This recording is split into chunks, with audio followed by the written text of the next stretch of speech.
season, and we're gonna make stuff with figs today, and we're gonna talk about the benefits of figs, all the different ways that you can use your figs and preserve them, and we're just gonna have some fun together making some dishes for the fall season.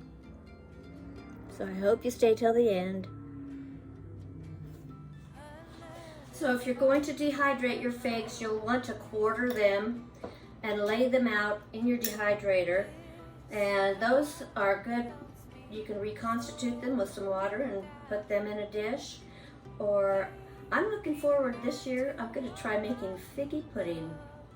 Just bring me some figgy pudding, just bring me some figgy pudding. Bring me some figgy pudding and bring it right now. I don't know if that's how it goes, but these are great dehydrated, and you just want to make sure you get them nice and dry so they don't get moldy, and those will be good to use all during the year. They would be great chopped up and put in a salad. And then I've got my little tiny raisins here because my grapes were so teeny tiny. And I dehydrate them because they make the tiniest little grapes. Little currants, little raisins. Those will be good to put in all kinds of different things, so, or just have for a snack. They're really delicious. So you can dehydrate your figs,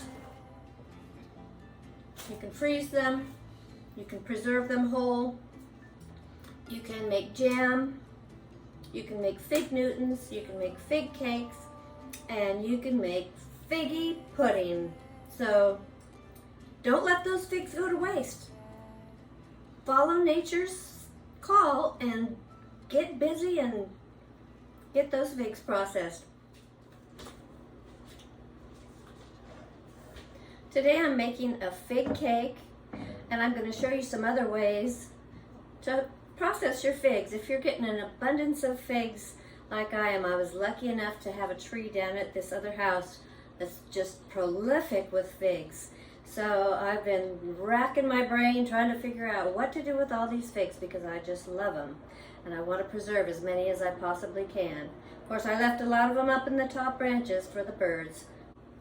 My recipe is from the Cotton Country collection, and my friend Susie gave me this, and she's made it. She said it's really easy and really good to make. So far I've got my figs cooking over here in a saucepan, and they're just about ready. You can see that. So I've got about a cup of figs in there. I put a little extra because I had more. And then a half a cup of sugar and 2 teaspoons of fresh lemon juice. Now I have some beautiful farm fresh eggs I'm going to crack into this bowl, and I'm going to get them nice and foamy.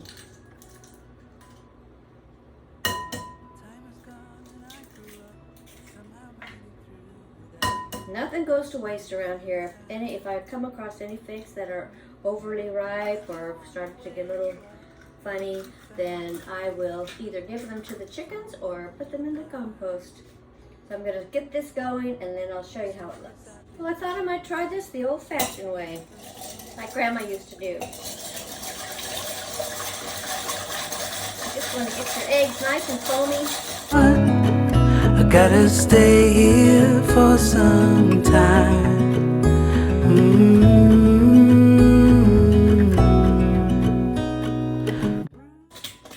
You're going to add your sugar. Oh, first you add your oil. Now it does call for a cup of vegetable oil. I never use vegetable oil. It's just not healthy, not good for your body.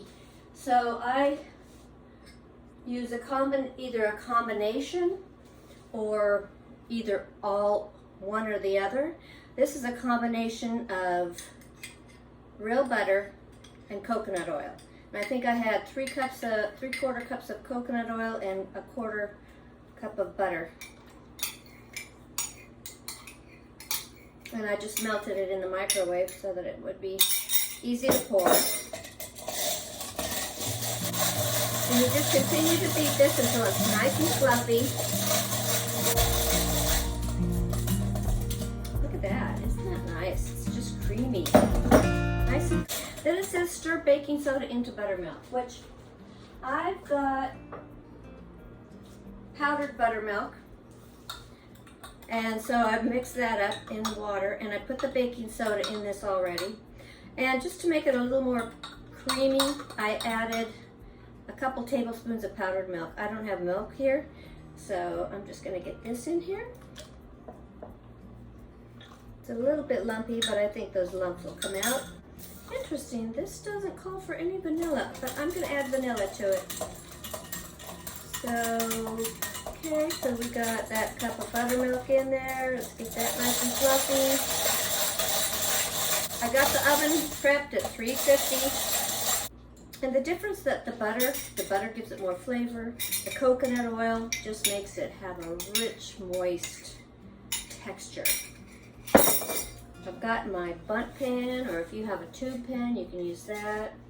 So then it just says to put in the rest of the ingredients and then pour it into the bundt pan. So I've got 2 cups of sugar. Here's one, here goes one.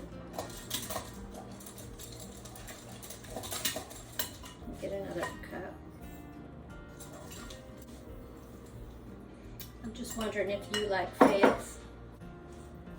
Leave a comment if you like figs.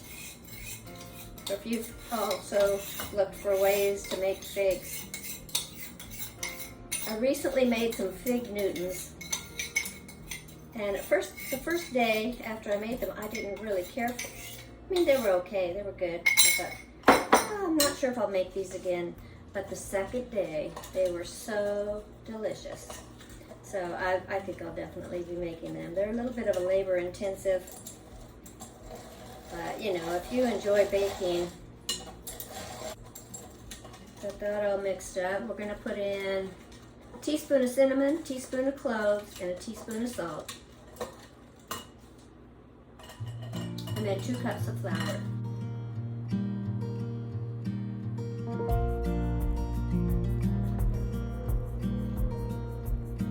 Ground cinnamon, teaspoon of salt.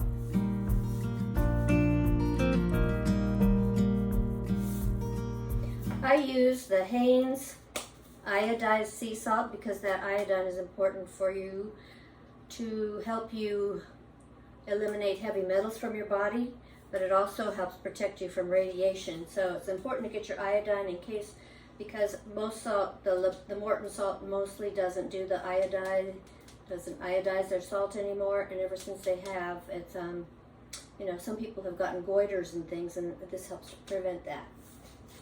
So here's our beautiful spices. And our salt in there.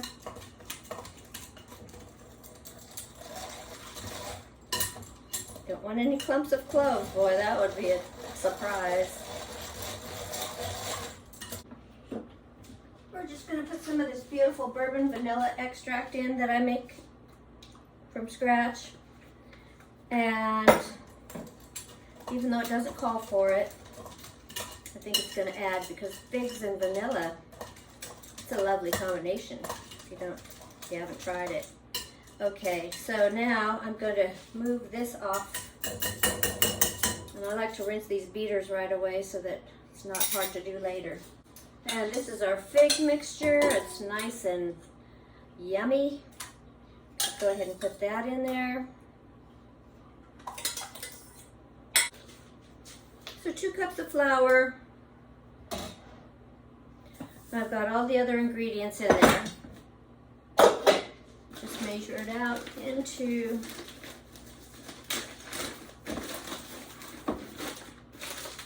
I'm using Bob's Red Mill Organic All-Purpose Flour. I'm not going to sift it.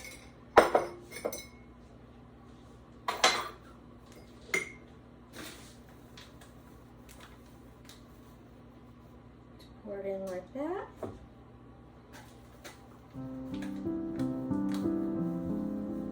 This is not a very dense cake because it doesn't have a whole lot of flour.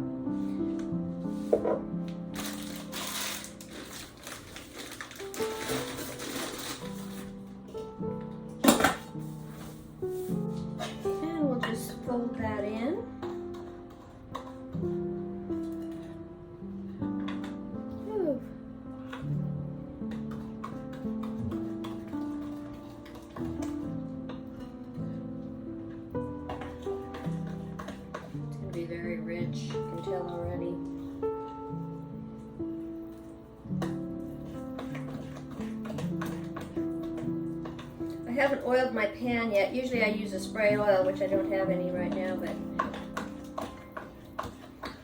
pretty well stirred that up. It's a little bit clumpy.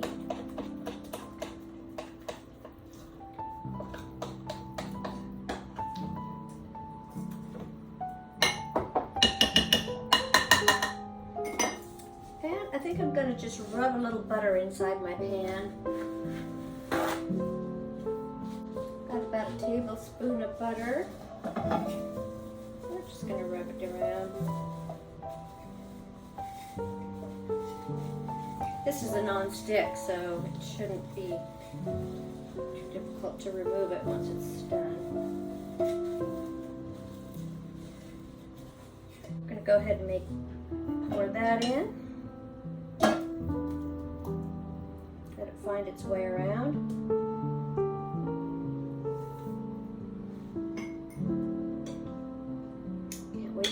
It tastes. It's going to be so delicious.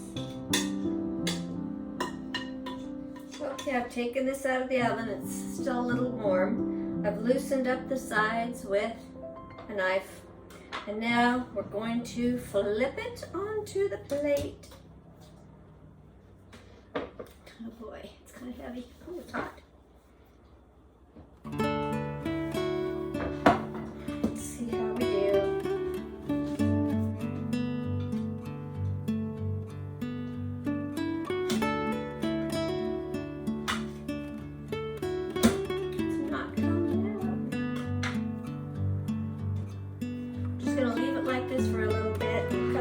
Right now it's pretty hot.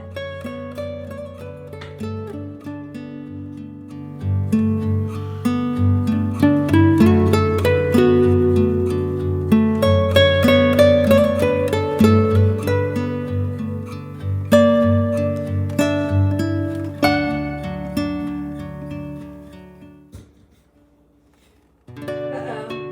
Ruh-roh. I was worried about that, but I didn't grease it well enough. Still gonna taste good though. Not too worried about it. I'm gonna see if I can get it off. Try putting it up.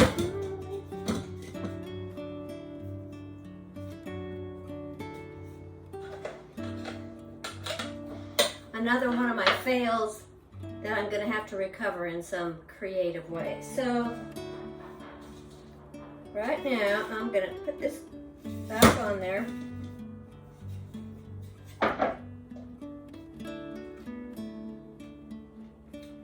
Meanwhile, it's looking pretty good. We'll just patch it up and put a little frosting on it. It should be delicious. So another way that you can keep your figs is just wash them, stem them, put them in little bags so you have enough to make another fig cake. When you get ready, when the holidays come and you're out of figs, you'll have them in your freezer. The other thing I'm doing is I've got some here. I've got 12 cups boiling on the stove with about 4 cups of sugar, 3 cups of water, and that is going to be preserved in some mason jars, pint-sized mason jars. So that's another way for you to do a little water bath candy. Another way to preserve your figs is to make fig jam. And I just made 5 of these like this, these small little ones, because I don't eat a lot of jam and it's nice to give as gifts. But you know, when I offered my neighbors to come over and pick figs, I found out they don't even like them. So not everybody is a big fan of figs. So this might be something that I'll be having here. But I'll tell you what, it's really good just on a piece of bread with some cheese. And that's another way to do it. Another thing you can do with the figs is you can just open them up, put a pecan and a piece of cheese in there, and it makes a beautiful hors d'oeuvre. Since I've been out in the country and have a few little fruit trees and things around, well, when it came, this is what I've been learning, is that when nature says, let's get going, we need to get going. We can't just wait, because the fruits will go bad if we don't pick them when they're ripe or when they're getting ripe. So I've had to stop what I was doing to get the peaches canned. I also made raisins. I've been dehydrating, and a few apples on the tree this year, so I made apple butter, and I love to have this on potato pancakes. If you use apple butter and sour cream with those, it's delicious. And that's a nice thing to have around Yom Kippur and Rosh Hashanah. So I hope you'll try that with a little butter. Okay, so we left this yesterday, and while it was warm, and I took it out of the pan, if you remember, and it was a little crumbly on top, so I put it back together. You see, I had a little piece while it was still warm. I tested it out, and I thought, well, maybe I can just smush it back together like this, and nobody will ever know. Do you ever do that? Anyway, I had some cream cheese buttercream frosting that I'd made previously for another project, and I just thought I would drizzle this. Try and keep up, 'cause this life's so much more. And I just wanted to tell you a little story about when my kids were little. I was probably in my 20s, raising my children, and I used to make chocolate chip cookies for them. And I lived in a little apartment by the college, and I don't know if it was my oven. I always blamed it on the oven, but I always sent them chocolate chip cookies in their lunch that just had a little bit of burnt on the edge. So, you know, I thought, well, at least they have cookies, right? I was making them cookies. And years later, they told me that when they would get to school with that little bag of burnt cookies, their friends in the lunchroom would ask them if they would trade so they could have the cookies. So somebody really did enjoy those cookies. So don't worry about being too much of a perfectionist. I mean, this is not a perfect cake, but I would still probably bring it out, because I think the bottom line is people like something that's been homemade, something that you made from scratch, that it's got all the goodness in it, and it's healthier for you. Not only that, it's been made with love. So don't be afraid to just put something out, even if it's not quite perfect, and you'll see people will just really enjoy it. So I'm going to save this. I've got a little bit left, and I can save this in the refrigerator. It'll keep. I'll put it in a little Tupperware bowl, and it should keep for quite a while. So there's the cake. Now I could put some crumbled nuts on it, but I kind of like the way it looks. It looks a little bit rustic, and it's real pretty.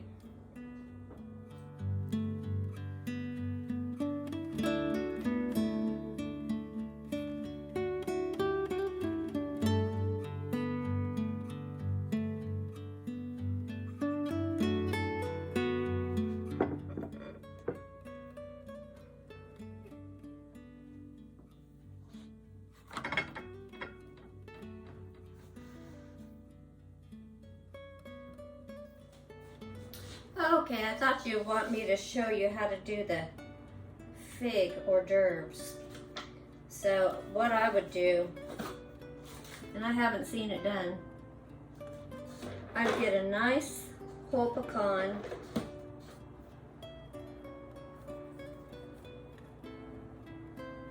or maybe a couple of long pieces. You might have to slice it open a little bit. Take out some of the middle, that. Oh look, pumpkins.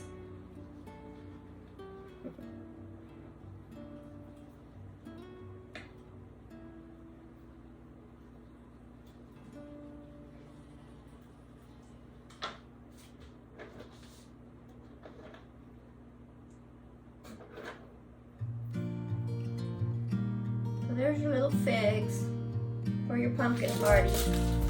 And then you can put a little piece of cheese next to that. Oh, what I have right here is kind of a smoked cheddar, so we'll see how that tastes. That might be really good. The figs also are really good in bread. You can put them in bread. You can also, besides cakes,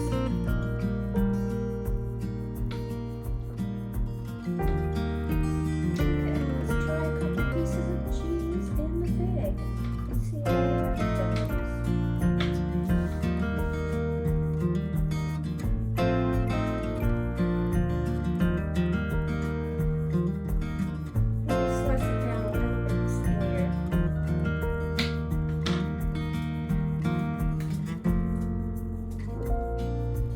There you have your fig with pecan and cheddar cheese, smoked cheddar cheese. Let's see how it tastes.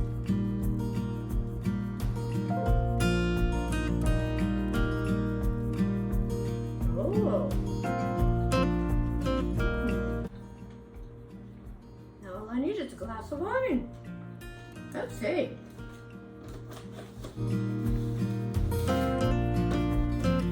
Let's see how it tastes with the walnut.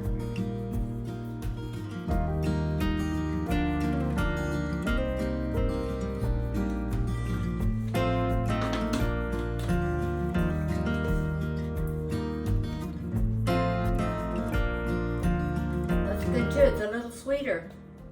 My favorite is the pecan with the smoked cheddar. It's divine. It will really have your guests howling in the night.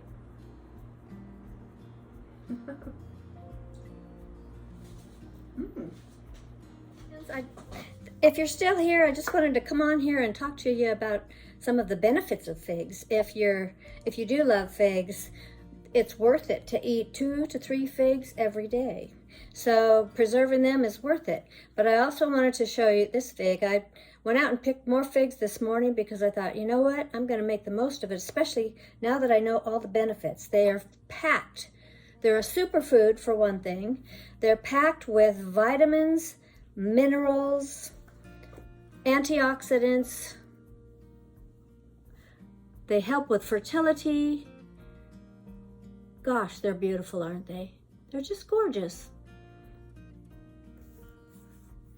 Now, if you're taking certain medications, though, consult with your doctor first because they can interfere with certain medications that, because they do produce vitamin K, which is great for your calcium. They help with colon cancer, they help with breast cancer, they help with all kinds of different ailments, and they keep you regular. And if you don't like figs, try them again, give them a try, because I think that once you taste a fig right from the tree, you'll always want figs in your life. Have a great day, and thanks for coming and visiting, and please come back again.